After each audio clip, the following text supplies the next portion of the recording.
Now let's get right into this controversy, as new claims are surfacing that Jay-Z is supposedly using his brands as a cover to traffic in women. If you thought the Diddy issue was terrible enough, you'll be shocked to hear about some of the other terrifying, sinister incidents that have just come to light. According to recent reports, there was a lengthy, long list of women who were reportedly trafficked by why all remember those rumors about Jay-Z and Rihanna having an affair. Well, Rihanna's publicist had to come out and claim that he made the whole thing up for publicity. Well, the same publicist is now coming out to tell the full story, and you will not believe the insane stories he has to tell. Did Jay-Z really pay Rihanna's father $500,000 for? Did he actually pass Rihanna?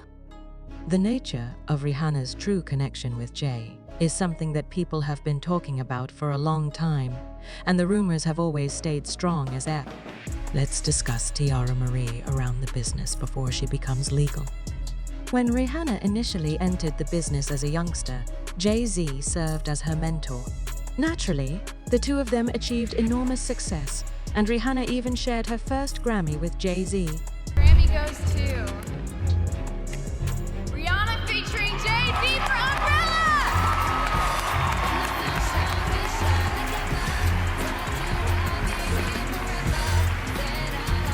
She was really appreciative of the chances she had been given, so she didn't take them for granted.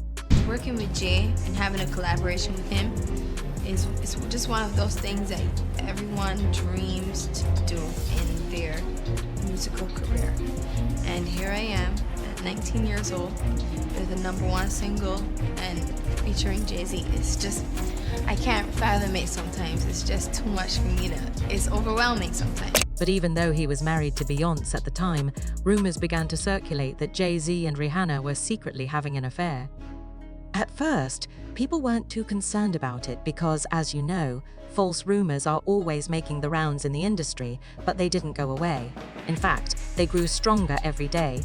And the next thing we knew, her publicist, the PR stunt that I did was reckless, and I didn't think it was going to work. I was just throwing spaghetti at the wall to see what would stick. I didn't think it would be this big of a story, but now that I know that people are making money off of rumors and opinions about her, it really turns my stomach. I'm ashamed that Jonathan Hay came forward to take responsibility for the rumors, saying that he was just chasing clout. We believed him at the time because publicists are known to arrange publicity stunts frequently, so we assumed that this was the case. However, it didn't take long for some shady business to start, and this time it was when Rihanna talked about how she got signed by Jay-Z. At this point, everyone knows the sanitized version of the story. Told to us, from what we know now, the real truth is more sinister than we could ever imagine, so Rihanna grew up in Barbados. You guys know that right well. Through a stroke of fate, she caught the attention of a music exec who was on vacation, and she got flued out to perform with L.A. Reid and Jay-Z Zin. The US all alone, this would have raided some real flags.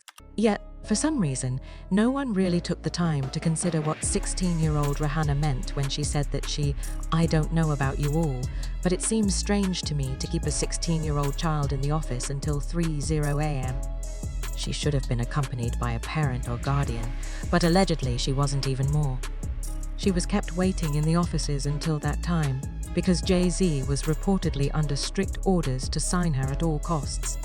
In an interview, Rihanna said that Jay had threatened to hurl her out his 27th floor office window if she didn't comply, in order to sign. So nervous. I was shaking literally. But the moment I walked into the office, the atmosphere was so warm and welcoming. You had to sing a cappella for him? Yes, I had to sing. I sang Fun to Replay. I sang another ballad from the album last time.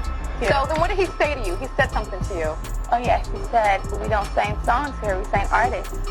And there was this little pause, and I was nervous. But then he said, and we're interested.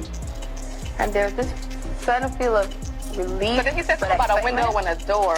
Oh, then he said, he said it one more. I did a lot of homework on you, this lady. He said, there are two ways to leave here, either through the door with the deal sign or through this window, and we're on the 29th floor. So you was like, where's the pen? Where's the paper? I'm signing. Yep. And I'm sure working with Jay-Z, you've met Beyonce. That's right. Scaring a 16-year-old at 3:30? There's no doubting that the job in the morning is unpleasant, and she's being threatened into signing a contract that she doesn't even know is legally binding on Jay-Z. At the time, Rihanna was underage, and teenagers are generally prohibited from signing any legally binding documents, including contracts, in the absence of a parent or guardian. It's being said that Rihanna did not even have legal representation to safeguard her interests, so Jaguar Wright was one of the first people to raise this alarm because she claimed that Jay-Z's allegedly trafficked Rihanna from Barbados using his label as a cover. She then went on to claim that Jay-Z allegedly paid Rihanna's father $500,000 when she got to the US. It seems as though she was signing her life away for everything she knew, and possibly even for more, and these new reports basically show that she did.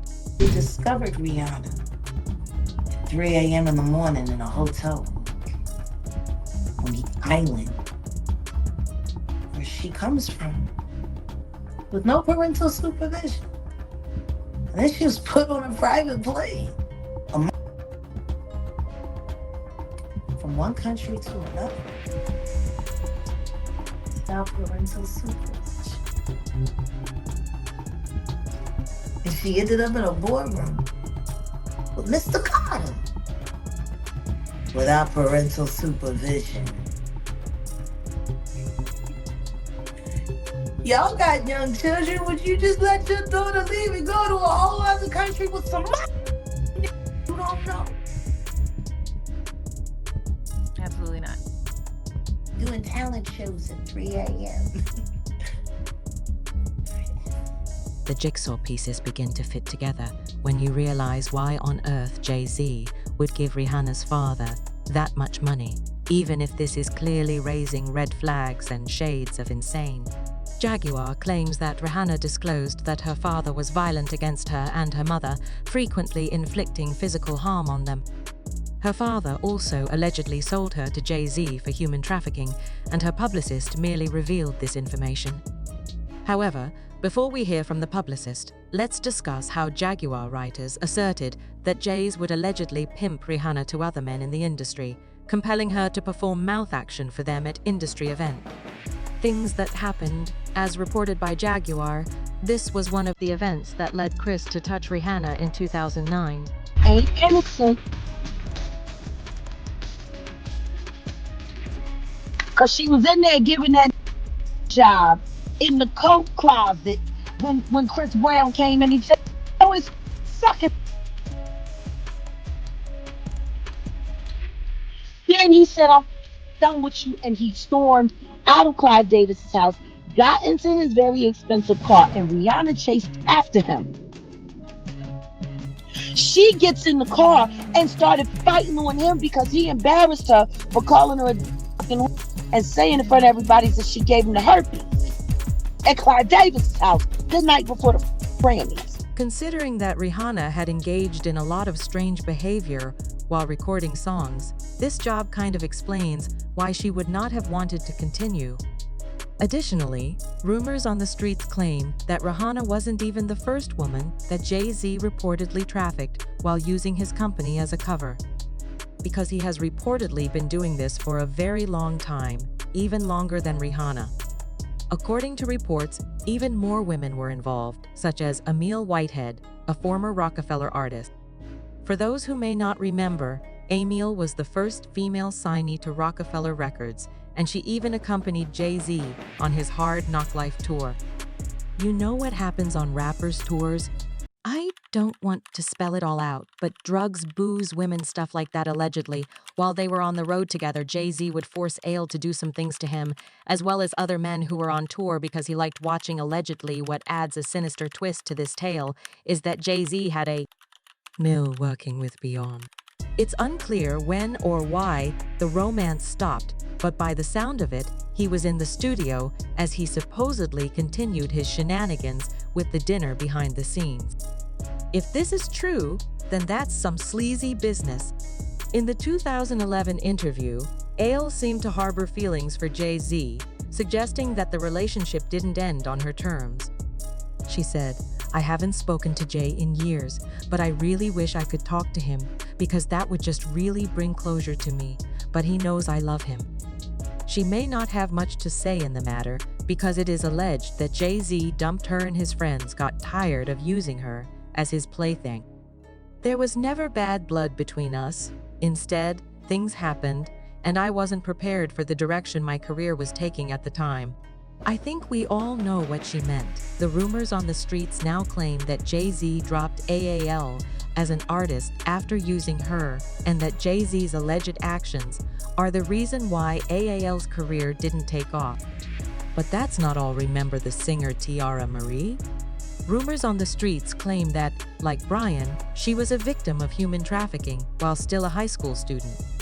When this happened, Tiara's birthday cake had not yet 16 candles, if you understand what I mean. You may recognize Tiara Marie from Love and Hip Hop, but prior to that, she had a successful career in music and was even signed to the major label Def Jam. You can probably guess who signed her. Jay-Z. At this point, do we need to know? Discuss with someone about Jay-Z's decision to add young girls to his record company, since it is obvious that he had a soft spot for Tiara Marie.